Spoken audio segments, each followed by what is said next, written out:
Today, I'd like to talk about the First General Congregation, the congregation that met in 1558 in order to elect the successor to St. Ignatius after Ignatius's death in 1556. And the reason for the 2 years in between the death of St. Ignatius and the beginning of the First General Congregation is part of the story I want to talk about today. I just want to say a word about general congregations in general, first of all, because general congregations are a very privileged place where we can see in the history of the society what communal discernment looks like in action. Discernment happens all the time in the society, and superiors certainly are discerning, subjects are certainly discerning, superiors are certainly discerning with their subjects, with their consultors, all sorts of different ways in which in the ordinary governance of the society, discernment is very important. And of course, the individual Jesuit has to discern the ways in which he lives out his obedience to his mission. So there's lots of discernment in the ordinary course of the society. But the general congregations are a privileged moment where the highest governing authority in the society meets. General congregations are above the general. The general congregations have authority to legislate that is higher than the general. There are plenty of things the general cannot do that a general congregation can do, particularly in terms of making any sort of amendment or change to the constitutions of the society. So this is under the Pope, the highest legislative authority in the society, and it is a communal body. It's a body that, yes, votes, but that at its best discerns. Now, what we're going to see as we look at the general congregations, the First General Congregation and any other subsequent general congregations that we look at, we're going to see that the general congregations are not always the example of great discernment in the society. Sometimes they're the example of terrible discernment in the society, of when we did not discern well. But in both cases, when there are good discernments and when there are bad discernments in the general congregations, they're a privileged place where we can see this, what discernment is in the real, as opposed to sort of in the ideal, in the way that we would envision it. So I think that there's a lot that we can learn. The rule for discernment that I want to let be our guide to this undertaking today on the First General Congregation is the 14th rule of the first week, which says, to use still another comparison, the enemy acts like a military commander who is attempting to conquer and plunder his objective. The captain and leader of an army on campaign sets up his camp, studies the strength and structure of a fortress, and then attacks at its weakest point. In the same way, the enemy of human nature prowls around from every side, probes all our theological, cardinal, and moral virtues. Then, at the point where he finds us weakest and most in need in regard to our eternal salvation, there he attacks and tries to take us. This is a rule that reminds us that while the evil spirit is clever, the evil spirit also is predictable. The evil spirit is clever in that the evil spirit knows how to identify where we are weakest. The evil spirit is predictable in that that's the place where we're always going to get attacked. We're always going to be attacked on our weakest side. The thing that is our sin, our temptation, our self-doubt, that's where we are continually going to be attacked. And most of us, maybe all of us, don't ever completely get over those weak points. But what Ignatius is inviting us to do is to know the weak point. So when the inevitable attack comes, when the evil spirit is challenging us in the same way the evil spirit always challenges us, we are able to recognize that that's what is happening, and therefore to respond accordingly. We can't necessarily stop the attack. We can't stop being weak, but we can acknowledge, this is what's going on, and ask for God's grace and have the patience to withstand the temptations and the problems that come. So the invitation that I want to offer to all of you as we look at the First General Congregation is to think about what are the weak points where the evil spirit attacks us as a body in the society of Jesus. Because I think that some of the weak points, some of the things that have always troubled us as Jesuits come out in the enormous amount of controversy that plagued the First General Congregation. The First General Congregation was an absolute mess. And as such, we learn a lot about where we are weak in the society from the First General Congregation. Not to say that there aren't heroes, not to say that there aren't strengths that are revealed by the First General Congregation, but certainly there are problems. And I want to look at those so that we can learn a little bit about discernment this week and learn a little bit about what our particular weaknesses are as Jesuits. So here's the story. On July 31st, 1556, as you probably all know, I hope you all know, Ignatius dies. There are immediate plans to call a general congregation, because that's what you're supposed to do when the general dies. Yes, this is the first time that this happened, but obviously the society had been planning for this. Ignatius had been planning for this. And so the first general congregation should have happened within a few months. Obviously, it takes a while to get the word out. It takes a while for people to travel, but it should have happened right away. It did not. It happened on the 2nd of July, 1558. And I want to talk about why. That's the first thing I want to talk about. I want to talk about why that huge delay happened. So in 1556, there are 5 of the original 10 first companions who are still alive. Diego Lainez, Alfonso Zamoron, Nicolas Bobadilla, Samao Rodriguez, and Peixe Brout. The other 5 of the original 10 Jesuits named in the bull of founding by Paul III have died at this point. So there's 5 of the original 10 Jesuits, and there are roughly 1,000 Jesuits in the world in general. But of those 1,000, most of them are fairly newly entered. We're only talking about 16 years since the papal foundation of the society. And a lot of them are still in some respect in formation. Even the ones who are priests might still be in formation in the sense of not having yet taken final vows. And that's the trick. There are only 35 out of the 1,000 who have final vows. And that's important to the nature of the First General Congregation, because there's not a ton of people who are eligible to go to the First General Congregation.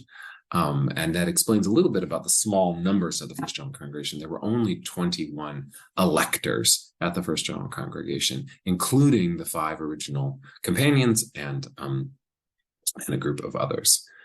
So in August of 1556, so right after Ignatius's death, there's a call to have the First General Congregation to elect the new general and to approve the constitutions.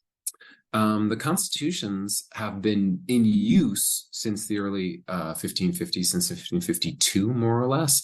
But Ignatius has continued to edit them and amend them, and they require the promulgation of the highest legislative authority in the society, the General Congregation, in order to be promulgated. So they've been using them as if they were the law of the society, but they are not technically the law of the society at this point.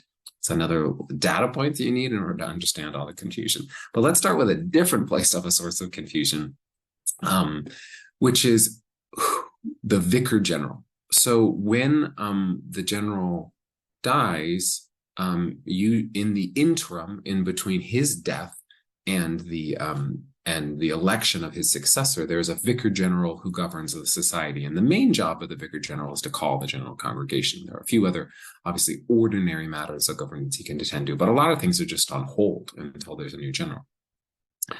Well, let's talk about vicar generals in regard to St. Ignatius. So in November of 1554, so 2 years before his death, Ignatius was very ill. He had, as you probably know, he had a lot of health problems in his life, and he's very ill in 1554. And as a consequence, he decides to ask all of the professed fathers in Rome to elect a vicar for him, somebody who can kind of have most of his authority. So that Ignatius, he knows he's not governing the society well, given his health, so he wants somebody who can govern in his stead. And they elect the person that Ignatius wanted, totally free election. Ignatius specifically told them, don't elect Nicolas Bobadilla, please do elect Nadal. And shockingly, the Jesuits gathered in Rome elect the person that Ignatius wanted, which is Hieronymo Nadal. And Nadal is vicar general for a while, but Ignatius gets, and so he's doing the ordinary governance of society, but Ignatius gets better and sort of resumes the ordinary governance of the society. But what he doesn't do is ever say to Nadal, you're no longer the vicar general. As a consequence, when Ignatius dies, there is an immediate confusion about who is the vicar general. Right before his death, Ignatius gave administrative authority of the society to two people, to Juan de Polanco, the secretary of the society, and Cristobal de Madrid. So when Ignatius dies, Juan de Polanco and Cristobal de Madrid set about gathering all the professed fathers who were in Rome at the time together to elect a vicar general. They don't see themselves as the vicar general, but they figure, well, Ignatius hasn't named anybody. We need to elect one. This is the procedure that Ignatius had established. The professed in Rome gathered to elect a vicar general. And there's just a few professed in Rome: Martin de Olave, André de Fru, Diego Lainez, Nicolas Bobadilla, Ponce de Corbegon, and Juan de Polanco. So they gather together and they elect Diego Lainez as the vicar general. Now, Nadal, when he hears, he's in Spain when Ignatius dies, and when Nadal hears that Ignatius has died, he figures, oh, I'm the vicar general, because Ignatius has already named me the vicar general. So he's getting ready to go back to Rome and call the general congregation because he figures he's the vicar general. However, before he leaves, before he gets to Rome, he hears that the professed in Rome have elected Lainez as vicar general, and he figures, no problem. They elected him. That's fine. He can be the vicar general, not me. And it's no issue at all. And you might ask, if it's no issue at all, Thomas, why are you telling us this story? Hang on. This story is very complicated. There's a lot of pieces to it. That's just something you need to know in order to understand something that happens later. There's no problem because Nadal is humble enough to back out, even though there is a little bit of canonical confusion about who's supposed to be the vicar. Okay. October rolls around. The first general congregation was supposed to take place in November, but October rolls around, and the congregation gets postponed by Lainez, who's now acting as the vicar general, because there's a war going on between Pope Paul IV, who, as you may recall, is not a great friend of the society, but is the current pope at this time, and Philip II of Spain. So the Papal States and the Spanish Kingdom are at war over a lot of things. One of the things that's important to know about Pope Paul IV is that he has a great animosity towards the Spanish. Anyway, I don't want to get into the details of the war, but the point is that this war breaks out, and so that the travel of Jesuits in between Spain and Rome, and because there's a lot of Jesuits in Spain, they can't do it during a war, so they postpone the congregation until April. As they're waiting for the congregation to start in the spring, the war has at that point come to a truce, but then right before they're going to get to their general congregation, to the April one, war breaks out again, and the people from Spain can't get there, and it's very, very frustrating because time's passing and they aren't able to elect a superior general or confirm the constitutions. So Lainez thinks to himself, well, okay, the Jesuits who are Spanish subjects can't travel to Rome because the Pope is forbidding it, but the King of Spain is not prohibiting people traveling from the Papal States to Spain. So he thinks, well, I'm going to ask the Pope, Paul IV, for permission to hold the congregation in Barcelona rather than in Rome, so that we can actually get this thing done. From Lainez's perspective, this is a practical question, but remember that Paul IV is a little touchy on his relationship with the society and his relationship to Spain, and there's more to this story, but what Lainez immediately knows is that Paul IV denies the request, and he requests copies of all of the foundational documents of the Society of Jesus. So he denies the request, and he kind of seems to launch an investigation into the Jesuits, which is always reassuring when the Pope wants to investigate the Jesuits. That was a joke. So he asks for the constitutions, the papal bulls of the society, all the foundational documents, as well as a list of all the Jesuits who live in Rome. Not scary at all. Very scary. Why? Why does he freak out? Well, here's the thing. Not only did Laínez ask to have a congregation in Spain, which is already going to get the hackles of an anti-Spanish pope in mind, Laínez, who is himself a Spaniard, but Ponce de Cordogon, who's a Jesuit, I mentioned him before, he's one of the Jesuits in Rome, had told the Pope that the reason Laínez was asking to have the general congregation in Spain was because he wanted to do it outside of the sphere of papal influence. Oops. So there's a rumor, a false rumor, that's being spread that the Jesuits are actually trying to get out of under the thumb of Paul IV, and Paul IV is perhaps reasonably upset about that. Nicolas Bobadilla is also spreading rumors in the Curia about the questionable motives of Laínez and all this sort of thing. And Bobadilla is also spreading rumors among his friends in the Curia, and he has a lot. Bobadilla is one of these people who has a lot of friends in high places. He likes bishops and monarchs and powerful people. And Bobadilla, one of the original companions of Ignatius, right, starts asserting loudly among the Curia and among the Jesuits that Laínez isn't the legitimate vicar because of the confusion, right? So Nadal, Laínez, but also Boadilla has a more fundamental point. He says, even if they did that election of Laínez properly, which there seems to be some confusion right about Nadal, and he points to that as an instance where, they don't know what they're doing. They're also using the constitutions of the society as the basis for how they're setting about this process of getting a new general, calling a general congregation.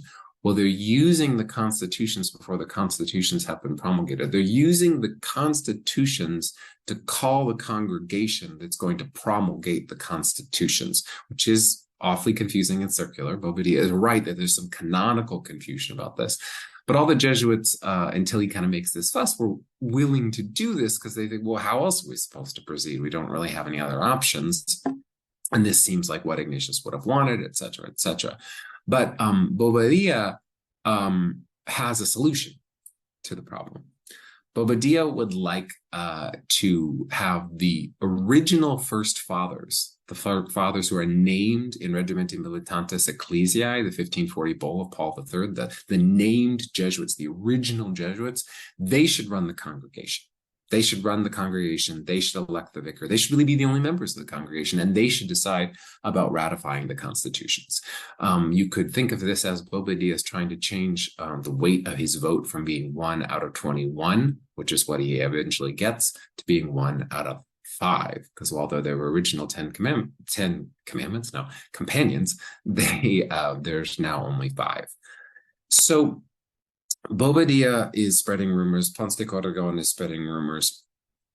And Bobadilla gains some allies. Samuel Rodriguez and Peix Brot, as well as Giovanni Battista Viola and Adrian Sens, all kind of join Bobadilla's camp. And suddenly there's this civil war dividing the Jesuits. Paul IV is angry. He's forbidding Jesuits to leave Rome. And Nadal starts leading the anti-Bobadilla camp, and there becomes this kind of war of polemical texts that are written. Nadal starts calling it the Bobadilla sedition, and they're kind of launching insults at one another, involving people in the papal curia, real kind of, just exactly the kind of peace and harmony and brotherhood Father Ignatius would have wanted.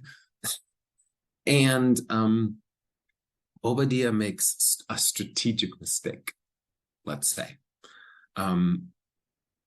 Instead of just questioning the canonical validity of the vicar and questioning the process of calling a general congregation according to constitutions that have not been promulgated, Bobadilla starts actually saying that the constitutions are not legitimate. He criticizes Ignatius, as to quote one historian, criticizes the body of legislation that Ignatius gave as a, quote, a maze of obscurities, a labyrinth of tangled riddles. So he starts insulting Ignatius and Ignatius's vision for the society. Quick note, in case you don't know, Jesuits get really touchy then and now when you start insulting Ignatius. This is a bad move. And it's such a bad move, politically speaking, for Bobadilla, that he loses all of his support. Only Ponce de Corregon, the guy who was spreading rumors of the papal curia, remains with him. Everybody else who was on his side abandons him, and suddenly he has no support, and there's not much of a civil war when it's just two Jesuits against everyone else. And suddenly this kind of tempest that's been brewing and brewing among the Jesuits just dissolves. And Bobadilla concedes, and he decides, okay, I'm just going to let this happen. Meanwhile, Pope Paul IV finishes his review of the papal documents, and he decides that they're fine. The papal documents, not the papal documents. Yes, some of them are papal documents, but the founding documents of the Jesuits, and he decides that they're fine. There's no problems with them. So Paul IV, Bobadilla's back down. Paul IV says everything's okay, and suddenly it's now 1558. But suddenly the congregation just, okay, let's call it, let's do it. And they proceed. Why is that story important? That story is important because that story is about one of the weaknesses in the society. One of the weaknesses where the evil spirit attacks the society. We are very good at fighting among ourselves. We always have been. It comes up again and again in the Jesuits. And we're very good at fighting among ourselves, partly because there's this angst in the society about what is it that defines who we are. Bobadilla was very upset because he felt like the constitutions were not an accurate description of the society that he joined, that he was a founding member of. I don't think it's his lack of affection or loyalty to St. Ignatius. I think it is a differing vision of the society. I think he wanted the society to be a much looser, less structured organization. And of course, a certain looseness is not only part of the constitutions, but also is indeed part of our way of proceeding. Our way of proceeding is not as defined and clear as some religious orders. That looseness of our way of proceeding, our ability to adapt, our willingness to do new things in order to help souls, all these sorts of things that are part and parcel of who we are as Jesuits, that causes problems because we worry about who we are and then we fight about who we are. Because we want things to be more clearly defined than they are. I think that when we are truest to who we are, in my opinion, we recognize that who we are is men who proceed according to the spirit of the exercises, in availability to the Church and Christ's mission, and the details are not always going to be worked out. We have to work out the details in any given situation. But the structures that we have of obedience, the structures that are given to us in the constitutions, are sort of the guardrails that allow us to proceed in a fairly loose mission that is defined not in terms of what we do, but how we do it. That's defined in terms of our availability to Christ and our availability to Christ's church. But the fact that we don't have enough external things to define who we are is a weak point in the society. And the question that continually comes up as we move into talking about what actually happened at the First General Congregation, the question that continually comes up is, how do we preserve the spirit of the early society? Is that something that we can preserve through legislation? Is that something that we need to preserve by continuing to adapt?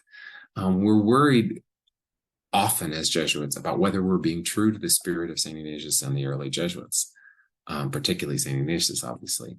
And that concern for how to conserve who we are can manifest, can be an open for the evil spirit if we worry that by being who we are, adaptable, open to new things, in the spirit of serving Christ in Christ's church, and in the way of the exercises, in the freedom of the exercises, that very freedom that's fundamental to who we are, can make us very worried, and we can want to move against that freedom and to control. And we see some of that going on in this fight. So The thing about the General Congregation, once it's actually called, is the General Congregation, the first General Congregation follows the same pattern of every General Congregation since. We actually use the same method. And it's a very unique method. If you don't know it, I'll just outline it very briefly. The idea is, first of all, how do you get to be a delegate at the General Congregations? There's provincial congregations that elect a number of delegates. And at this point in the society, it's supposed to be 3 from every province. And today, it's based on the size of your province. But it's usually the provincial and 1 or 2 or 3 others. And so the provincial congregations elect delegates. The delegates go to the General Congregation. They do some initial business electing officers, including a secretary for the congregation, a committee against ambition, a committee that is charged to stop anyone who actually is in some way ambitioning, campaigning, trying to convince people to elect him as superior general. We're very opposed to that notion. We don't want a general who wants to be general and is working to be general in the society. So they do some initial business, and then they have what's called the murmuratio.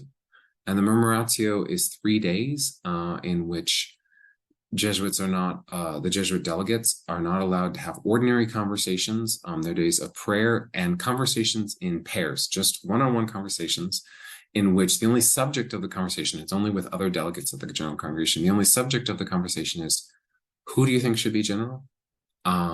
Or what do you think, what are the qualities you're looking for in the superior general? And you can ask someone about their own qualities and their own ability to be superior general. And they just have these one-on-one conversations for 3 days. And then at the end of these, there is a mass followed by kind of sealing everyone in the room of the congregation, where they pray in silence for an hour. At the end of that, well, actually, at the beginning, before that prayer, there's the mass, and then there's a speech given by an elected member who kind of encourages everyone in terms of the vote. Somebody that they've all elected. They have the hour of prayer, and then they begin the voting. And usually, it's 1, 2, or 3 ballots before someone is elected, and then the person is elected, and then after the general has been elected, the business of the congregation takes place, which at the first General Congregation was approving the constitutions. So what happens at the first General Congregation? So there's the 21 Jesuits who are there to do the murmuratio, this conversation among themselves. On the voting day after the Mass, the speech is given by Peter Canisius. He's unanimously elected by the delegates to give the speech. We don't have this speech. It's not extant, so we don't know what he said. But he gives the speech. There's an hour of private prayer, and they have the first ballot.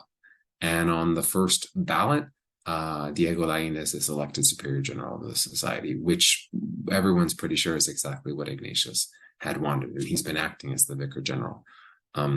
Nowadays, they tend to be better about preserving the secrecy of those ballots, and we often don't know who got how many ballots, but some of these older ones we do. So we know that Lainez received 13 votes. There were 4 from Nadal, Borja, a man named Nicholas Lanoy, and Peixe Brot each received 1. So the election takes place, Lainez is elected, and 2 years of controversy and agony come to an end. 2 years in which I would venture a guess that there were many Jesuits who were worried that we were going to go the way of a lot of other religious congregations after the death of their founder. That is to say, that we were going to not make it as a congregation. Infighting, we can't have a general congregation. It didn't look good for the future of the Society of Jesus. But in the end, after 2 years, everything proceeds exactly the way it was planned to proceed, and we elect not only a new general, but the general who Ignatius himself wanted. After a couple of days after Lainez is elected, the Jesuits are received in audience by the Pope, very cordially, and then the second phase of the congregation occurs, in which they are working on approving the constitutions. Now, if you ever want a really boring read, I recommend reading, as I have, the decrees of the First General Congregation. They're mostly they're mostly decrees about like readings of specific lines and whether like words have been left out and things like that. There's not a lot of like substantive debate that went on at this, because here's the key decision that they reached the First General Congregation. The question was raised, this is from one of the decrees, whether it is licit, and again, whether it is expedient to change anything in the constitutions, which they have the authority to do. It seemed right, and it was decreed that they are to be deemed valid and approved, and also to be observed as presented in the original copy of our Father Ignatius. Hence, no action is to be taken about the entirety or any particular item of the substantial constitutions of our institutes. Other particulars may be treated, but nothing may be changed without prior testing or without the clearest reasons. The big decision at the First General Congregation is that they don't want to make big changes. They want to preserve the society as Father Ignatius intended. And the question that we should ask, again, about this angst, this question of angst on who we are, is it in keeping with Ignatius's view of the society that we are so worried about, that for us to be overly, I'm revealing my opinion, for us to be concerned with conserving the actual words of Ignatius? Is that the way that we stay true to his spirit? Or do we stay true to his spirit by being willing, in the way that he was willing, to adapt? This question of conservativeness and adaptability are going to be the great debate at a lot of the general congregations, and still is a great debate within the Society of Jesus. So that's something that is important to keep in mind when we look at the First General Congregation, is that one of the major tensions of the society and sort of our existential angst comes up about how do we stay true to the spirit of St. Ignatius? Do we stay true by staying true to his spirit of adaptability, or do we stay true to him by staying true to his decisions? And what's the median between those two? At the First General Congregation, after all of the controversies, after all of the problems that were raised for people like Bobadilla, who seem to not like Ignatius's vision in the constitutions, it's very unsurprising that we didn't want to change anything at the General Congregation. But the question is what spirit was governing us in that decision. The last thing I'll mention is that there was a great controversy at the General Congregation because Paul IV intervened. Popes sometimes intervene in our General Congregations. So Paul IV intervened because he decided he wanted us to change two things about our institute, two things that made us distinct. He wanted us to institute choir for the praying of the hours. He wanted us to be like the monastic orders and the mendicant orders and pray the liturgy of the hours together in choir all the hours, all throughout the day. And he wanted to get away, us to abolish the lifetime appointment of the superior general and make it a series of terms. So we'd have to have regular general congregations every 3 years is what he wanted. And Paul IV got his way. Both of these changes were made. And in fact, Lainez decreed the Jesuits were to start praying choir together, despite the fact that this was one of the things that was important to Ignatius, that we not have this obligation, because he wanted us to be able to be available for mission and not limited to have to return to the house to pray choir together. He wanted us to be more available. And of course, the same question of availability is what drove the decision to have lifetime appointments of the general, because Ignatius didn't want us to have regular chapters, general congregations, because he thought they would be a distraction from our work. Paul IV changes both of these things, and the society sets about changing them. However, Paul IV dies with an E, and the society consults canon lawyers, and the society determines on the consultation of these canon lawyers that because Paul IV decreed these verbally but not in writing, these changes died with him, that we were no longer bound by them after his death. And so we reverted in both of these cases to the original practice, to what it says in the constitutions. Although Lainez had a lot of scruples about the question of the superior general, not its lifetime appointment. And he, a little bit later, is going to not really have his conscience assuaged. He's consulted all the professed fathers in the society, and gotten the current Pope at the time, Pius IV, to decree specifically that the constitutions could be followed in this regard. I bring up that last controversy because one more time, the question is about existential angst that we have as Jesuits. Things that make us different from other religious, infrequent general congregations, more authority to the superior general, not doing choir and coming up, praying the liturgy, the hours common. These things make us uncomfortable and we worry about them. They make popes uncomfortable, but they also make people interior to the society uncomfortable. Our distinctiveness, the very things that manifests our sense of availability in the church, which is what both of these things are all about, also make us worry. Well, we're not like other religious. Shouldn't we be more like other religious? And so this question of how we are adaptable, how we are available, which defines a lot of who we are, obviously, within the context of our relationship to Christ, within the context of our relationship to Christ's church, this spirit of availability in that context is part and parcel of who we are, and the adaptability that goes with that is very important. It also causes us a lot of confusion and a lot of angst and a lot of inner turmoil. And that's something that's important for us to know. And it's important for us to ask, from what spirit does that proceed? Since these things are so fundamental to who we are, why do we worry about them? Why do they cause so much angst? Is that coming from the good spirit or is that coming from the evil spirit? It's a good question to ponder. Thank you.